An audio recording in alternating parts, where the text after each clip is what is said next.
Yes, good morning, students. So, in the last session, we had discussed about the various concepts related to MOSFET. Okay, the constructional features of MOSFET and the different characteristics of MOSFET. Okay, and we also discussed about the different methods of base drive controls of MOSFET.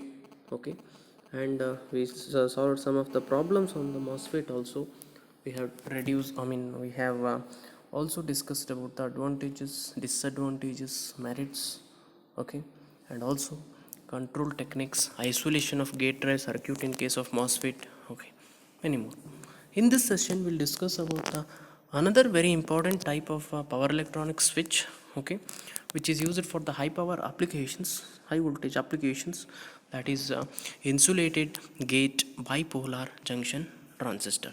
It is, in short, it is called as IGBT.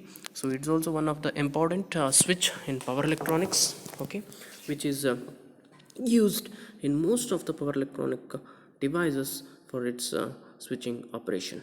Okay, the working principle and the constructional features, if you are looking about the IGBT, which is almost similar to that of your MOSFET only, there is only slightly difference is which is used for the low voltage low power applications, that is MOSFET, whereas IGBT is used for the high voltage and high power application.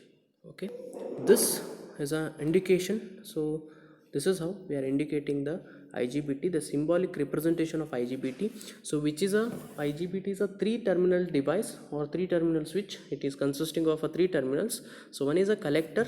Okay, collector terminal, emitter terminal, and the gate terminal. So what is the difference between the transistor and the IGBTs? Transistor is also having a three terminal, collector, base, and emitter, whereas IGBT is also three terminal device where it is collector, emitter, and the gate. These are the three terminals of an insulated gate bipolar transistor. Okay, this is a symbolic representation of IGBT. Then IGBT is obtained by combining the properties of the BJT and the MOSFET. So it has a mixed properties, or it has a combined properties of BJT as well as the MOSFET, because it has some of the properties from BJT and the MOSFET. So both together will exhibits the properties of IGBT. Okay, so it's a combination of IGBT and BJT. Okay, that is the concept of insulated gate bipolar transistors. So here, whenever voltage between the gate and emitter is applied, okay, so whenever the voltage between gate and emitter, so see here, gate and emitter, this is your gate terminal and it is emitter terminal, so which is applied, what happens? So the current flows from the collector to emitter and the IGBT is said to be turned on. So when the collector to emitter there is a current flows, then the IGBT is said to be conducting. Also IGBT is said to be conducting or turned on. If the current is flowing, then the switch is operating. If the current is not flowing, the switch is off state. So when the once again the gate emitter voltage is removed, so gate and emitter, so initially what happens, when the gate and emitter voltage is given, the collector to emitter the current flows, then the switch is said to be in the operating mode on, okay, or on. So when the supply, that is, so gate and emitter supply is removed, then the current will not flow, that means the circuit is open. So here the switch is open, so if the supply is removed, so the switch is open, the current will not be flow. In this case the switch is said to be in the off state. Okay, so that is the difference. So now what happens, this is what function, just a basic functionality of an IGBT. Yes, so that is the basic funda of IGBT. Next we'll discuss about, as I said in the previous all the classes, so if you want to have a clear cut idea about how exactly the switch should be operating, then there is definitely we should have to study the switching or characteristics of a particular switch. So if you know the characteristics of a particular switch, then based on the characteristics we are using it for the various applications. Based on the which properties, based on the characteristics of that particular switch, we can choose it for the different applications. That is why, so to study the characteristics of any of the power electronic switch is one of the fundamental aspects in the power electronics. Okay, so this is a schematic representation or equivalent circuit to draw the characteristics of the IGBT. Okay, so transfer characteristics, it is the graphical representation of variation of the collector current with respect to the gate and emitter voltage. So how the collector current is variation. So graphically we are representing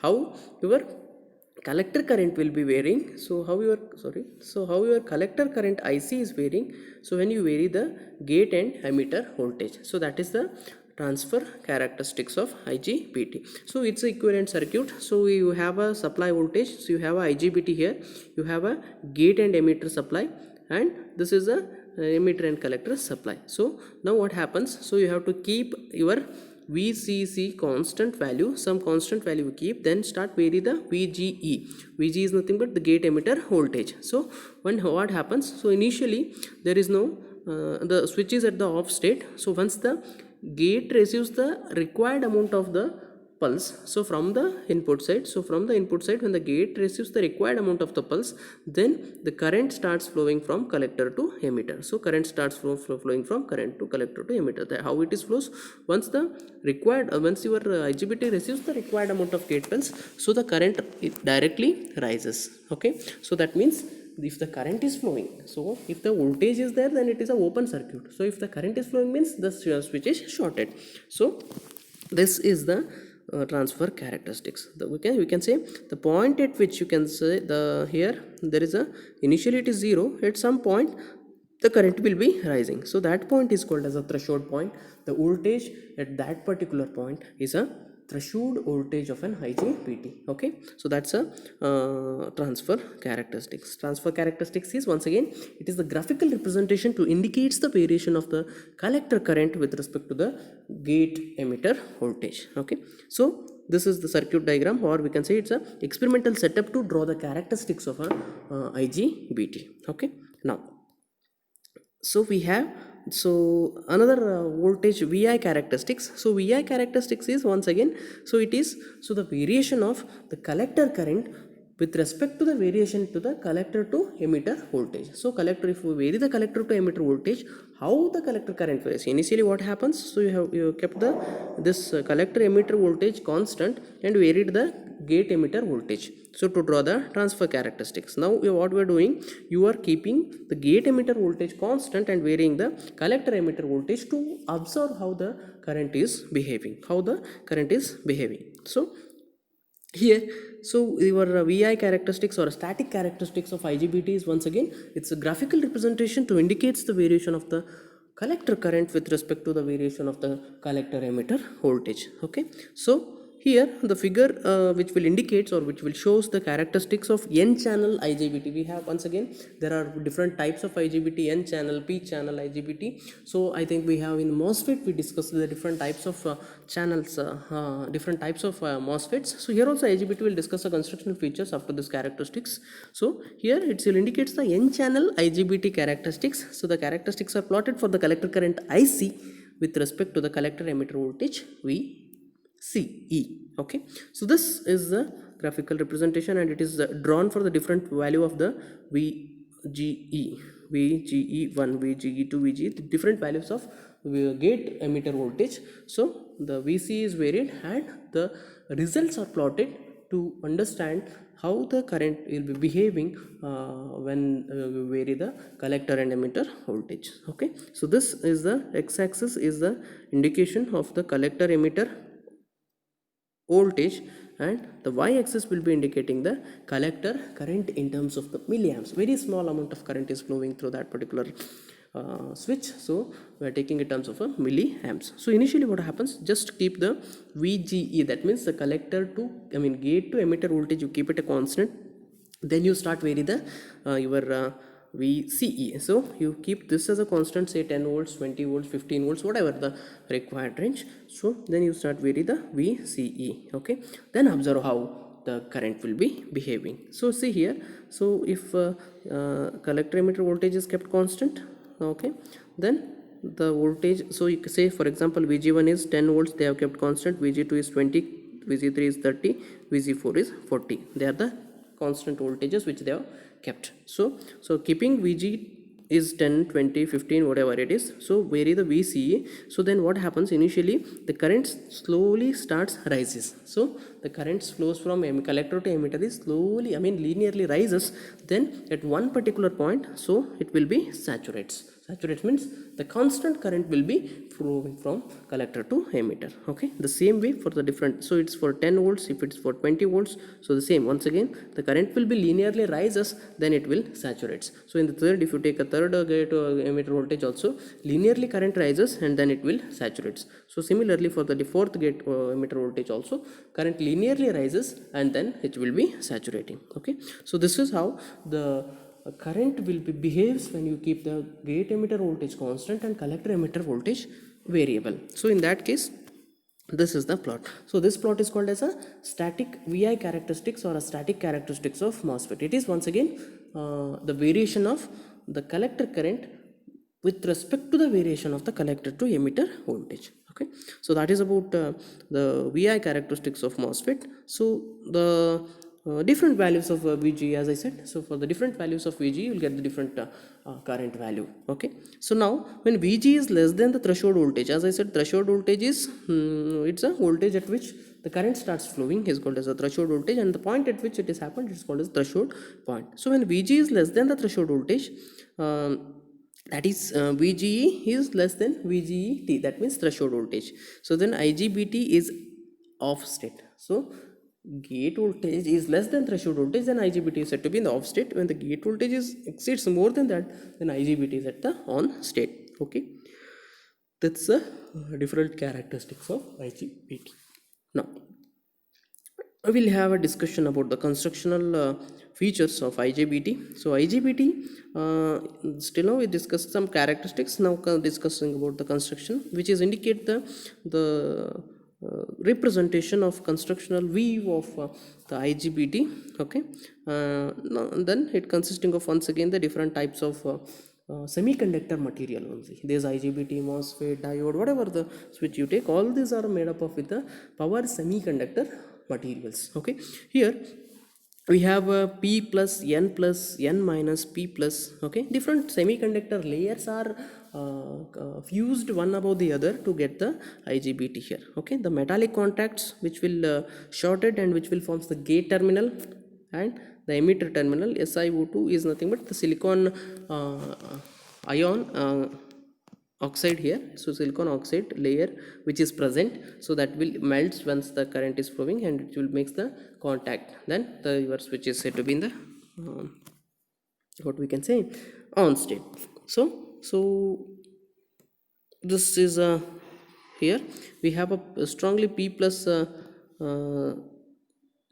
semiconductor material, okay, which will forms the collector terminal. So buffer layer means which consisting of a N plus semiconductor. Drift region means there is a movement of electrons will takes place. There is a minus semiconductor, then P body is there. So N plus semiconductors, they are fused one above the other to get the this one. This is the cross-sectional view, we can say the cross-sectional view of an IGBT. IGBT. So cross-sectional view of the insulated gate bipolar junction transistor. The symbolic representation is already explained. So it is a 3-terminal device consisting of a collector, emitter and the gate. So the symbolic representation is already said in the above this one. Then IGBT is obtained by combining the properties of BJT and MOSFET. As I said, it has a combined properties of MOSFET and BJT. The gate circuit and the MOSFET and the collector emitter circuits of BJT are combined together to form the new device that is called as a IGBT. So as I said in the previous explanation only, it's a combination. It has a property of BJT as well as the property of IGBT. So the IGBT has 3 terminals. As I said, it's a gate and collector emitter. The structure of IGBT is similar to that of MOSFET. In this structure, there is a addition of P plus layer is called as a P plus layer and is called as collector. So there is a addition of P plus layer. So it's the same constructional view. If you just take a look on both the MOSFET and IGBT constructional features, so almost they resemble the same, but the difference between this IGBT and MOSFET is there is a one additional P plus layer, okay, so which forms the collector of the IGBT. Okay, so this P plus injecting layer is heavily doped, that is how heavily doped this p plus layer is. Lightly, there are lightly doped, heavily doped semiconductor, but in this case heavily doped p plus layer is there. So that is 10 raised to 19 per centimeter cube. So 10 raised to minus 19 plus 19 per centimeter cube. That much amount of semiconductors is doped here.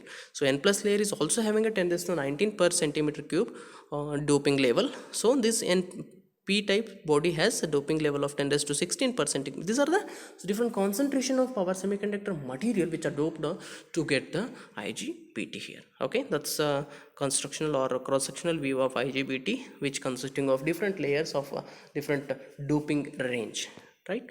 Next, so here we'll discuss about the switching characteristics of BJT. So we discussed the input and output characteristics, transfer characteristics, VI characteristics. Now we'll discuss about how the switching behavior of this IGBT. So the IGBT is with a switching characteristics, as we already discussed the switching characteristics of BJT, a MOSFET. So as I said, the IGBT is a combination of BJT and MOSFET. The switching characteristics of this IGBT is also resembles to that of the switching characteristics of MOSFET as well as the switching characteristics of BJT. Let me discuss about the detailed view of the switching characteristics of IGBT with some of the necessary diagrams and the some of the required equations. Okay, you may get the questions in the exams like, so with a net sketch, with a net necessary diagrams, explain briefly the switching characteristics of IGBT. That may be one thing, or you may get the questions also like that, with the necessary sketches explain the switching characteristics of IGBT.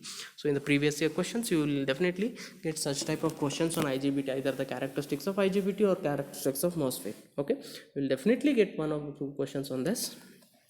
Yes, let me start once again. The turn on time is given by, so the similar characteristics as you already discussed, I'm just start with the turn on equations. So turn on time is TD on, that is a delay on, plus TR means the rise time. Okay, so where TD on is a delay time, so time for the collector emitter voltage to fall from VCE to 100% collector emitter voltage to 0.9% VCE. So that is called as a delay time. It's also defined as the time of the collector current to rise from its initial leakage current to the 0.1% of IC. So rise time is the time during which the collector emitter voltage falls from 90% of the collector emitter voltage to 10% of the collector emitter voltage. Okay, you can define it like this. So 90% of collector emitter voltage to 10% collector emitter voltage. It's also you can define in other terms. So the collector current to rise from 0.1% of IC to its final value, that is also the rise time. You can define the rise time in terms of the collector emitter voltage, or you can define the rise time in terms of the collector current. You can define any way which you feel easy. Okay, the turn off time is once again TD off plus TF1 plus TF2, that is fault time. So in IGBT MOSFET we have only one fault time.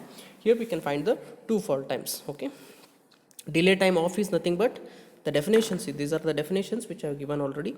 So the time during which the gate voltage falls from VGE, that is 100% VGE, to threshold voltage, so that is called as a delay time, off delay time. So during delay time the collector current falls from 100% of collector current to 90% of collector current. So that means if the collector current is 100, so it will be 10, that is the delay time. So first fault time is FF1, TF1. So the time during which the collector current fall from 90% to 20% and its initial value of IC. So 90% of collector current, so it falls to 20%, so that time is called as a first fault time or TF1. So second, so time during which the collector emitter voltage rises from VCE. In other words, if you are using the voltage, so it's a VCE rising. So if you are taking current, then it is a falling. So final fault time, so the time during which the collector current falls from 20 to 110%, that's IC. The time during which the collector emitter voltage rises from 0.1 VCE to its final value. So these are some of the definitions of your what is that switching this one. So delay, what is delay time, what is rise time, what is fall time. So these definitions you can define it based on, if you have, if you know the what you can say, if you know this graphical representation, you can define it in a any way. Okay, so first one is, so it is a first figure will be indicating, so it's a VGE with respect to time variation. So next is a collector current, this is a collector current, so you can define it rise time, fall time, like this. So also, so here see here 100% to 90%, so the collector current to fall from 100% to 90%, so you can call it as a TD on. So from 90% of IC to 20% of IC, you can call it as a TDF. Okay, so whatever the value, so I will define in terms of voltages here. Okay, so here VCA, so you can define in terms of, I have given two definitions in for all the cases. So one definition is in keeping IC in mind. So one another definition what I have given for all the parameters is keeping the voltage in mind. So I will explain you now. See here, so one is TD on. TD on is nothing but, so it's the time taken to fall from the 100% of collector to emitter voltage to 90%. So this is the time, so that is called as a TD on. So TR is nothing but, or sorry, TF it is, TF is nothing but, so TR, sorry, TR is nothing but, it is the time taken to fall from 90% of VCE to 0.1%. So 90% to 10% falling, that is called as a TR. Okay, so TR. So this is the on time. So on time means it's in terms of voltage, I am telling it's reducing. If you're taking a current, it will be increasing. So this is a current graph, so it is increasing, so it is in a increasing fashion. So as if you take a voltage, it will be reducing. So this is called as a TD on, it is TR, the rise time. So as I said, T on is the sum of TD on plus TR. So T on is the total summation of on time plus rise time. So TD on plus rise time, so that is the this one. So if you define the off period, so then it is a time taken to rise, so time taken to fall the current from 0.0 to 0.1% of VCE is called as a first delay TDF1, TF1. Okay, so next it is the time taken to rise from 0.1 to 20% of it is called as a second fall time. So second fall time, so TF1 plus TF2 is total together is a fall time. So TF is the sum of TD of plus TF1 plus TF2. Okay, so here if you take it one, so it's a rise time, it is, see here, so the current time taken to rise the current from 0 to 0.1% is a TD on. Okay, from 0.1 to 0.2% is the rise time, TR. Okay, so the time taken to, sorry, so here 0.1 to 0.1 to 0.2% of IC is a TD on, that is a delay time on. So time taken from 0.2 to 90% is a T rise time. So it's a total on is delay time plus rise time. So off period what happens, it is delay time plus rise time, here delay time plus fall time. Okay, this is the switching here. So you can see here off will come to the on only. On is nothing but TD on.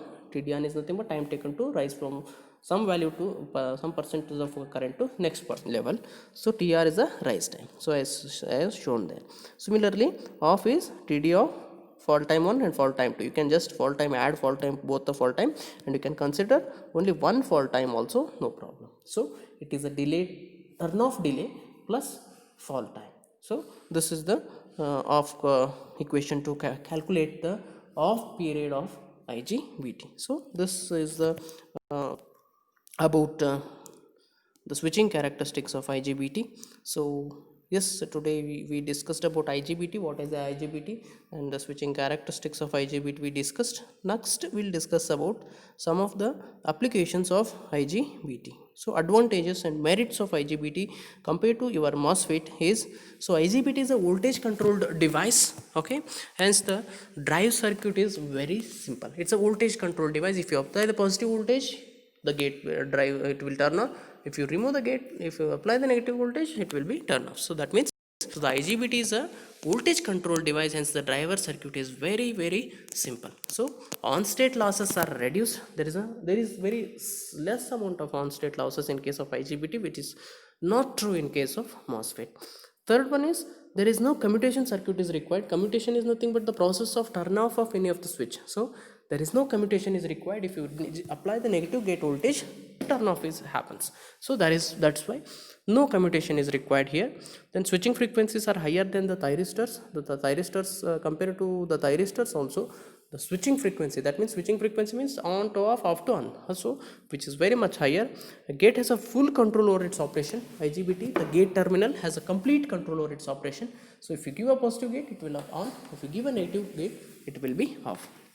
Okay, IGBT have the flat temperature coefficient, that's another advantage. So disadvantages, or you can say demerits of an IGBT. So IGBT have a stable charge problem. So there is a stable charge problem. Then IGBTs are costlier than BJT and MOSFET. The cost of this IGBT, as I said, it is used for the high power applications and high current voltage applications.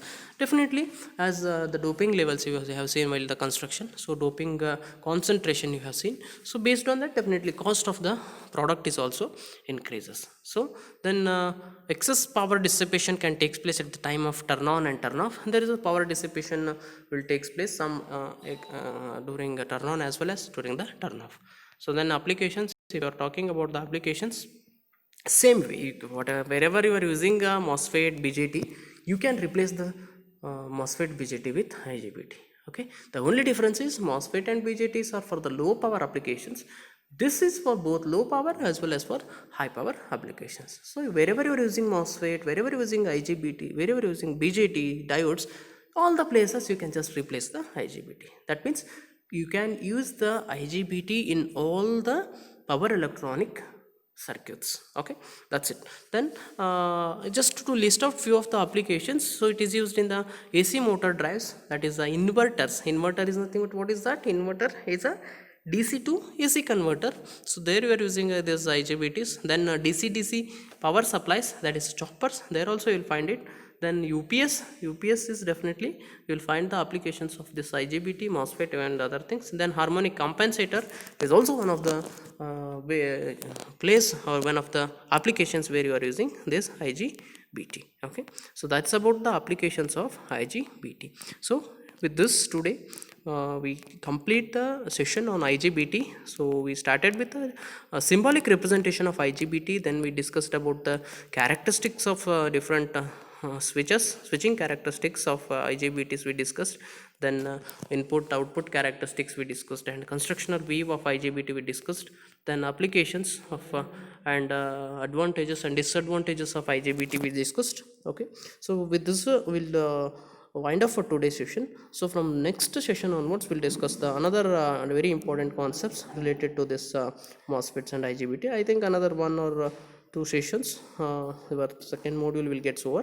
So very simple modules, you just have to be very attentive to be learn that. So yes, from next class we'll start with another new concepts related to power electronic switches. Okay, so thank you. If you got any doubts here, you can feel free to contact me anytime. Okay, thank you.